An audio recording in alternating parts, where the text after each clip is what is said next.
we're running out of time. I want to get to Diane real quick. You there? Yes, I was just talking to the person on the phone, and so anyways, and I had asked him a question.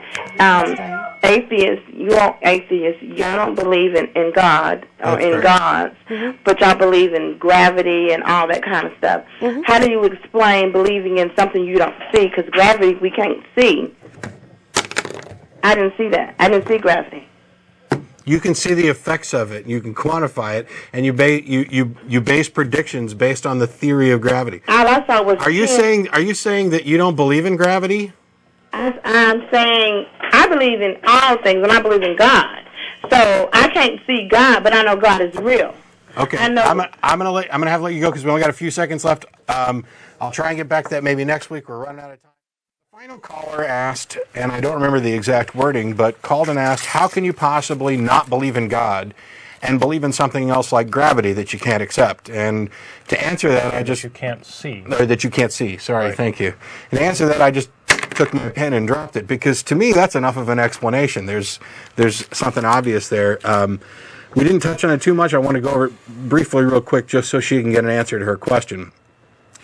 Gravity is just a name that we apply to an observable effect, something which is accepted axiomatically by everybody. I mean, everybody experiences gravity. We're all being held to the earth. We've dropped things. It's an explanation of effect, and on that, it's enough on its own. But scientists have gone on and investigated this and tried to quantify and define it further and come up with a better description of what gravity is. And that all is encompassed in gravitational theory. And you have, for instance, gravity, the acceleration due to gravity near the Earth is 9.8 meters per second squared. And the expansion of gravity, the gravitational theory, to beyond just the confines of Earth and using it universally, we've discovered that it's the force of gravity acting on objects is proportional to the mass of both objects and the distance. Well, it lets us predict the orbits of the planets to a high degree of accuracy. It lets us send a man to the moon and so on. You strap enough rocket fuel. The whole point is to do all those calculations so that you not only escape the Earth's gravity, but so that you can use your cell phone. We have satellites in orbit, and what's really true is that satellites are constantly falling. That's right. They're really just falling around the Earth. They're just doing it within an orbit. Right? It's mechanics, right? And if you're, if that's too much, every time you're walking, you're falling. And I mention that because I'm a big Laurie Anderson fan, and she has this whole thing of, we're falling, we're constantly falling, because really every time you take a step, you're falling forward and catching yourself and stopping yourself from falling, and that's how we walk. God, on the other hand, is completely different. It's not just a matter of being invisible. I mean, air is invisible to the naked eye, yet you can see the effects of it. You can see it blowing smoke and everything else. God is a non-answer. There's not even an observable effect or reason to postulate that a God exists. It's just a stopgap to fill in unknown answers we don't have yet. And the thing is that God's not.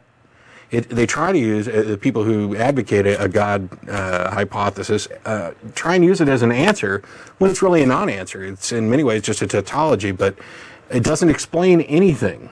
All it does is say this is the way God wanted it, and it stops anybody from investigating further if they accept that answer.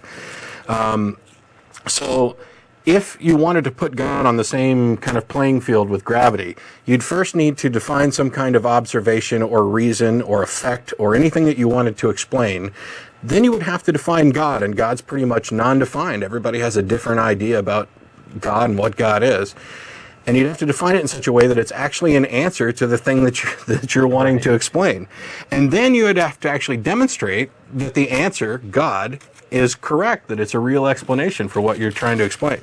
And that is how an atheist can have no problem believing in the invisible gravity, but not your invisible friend.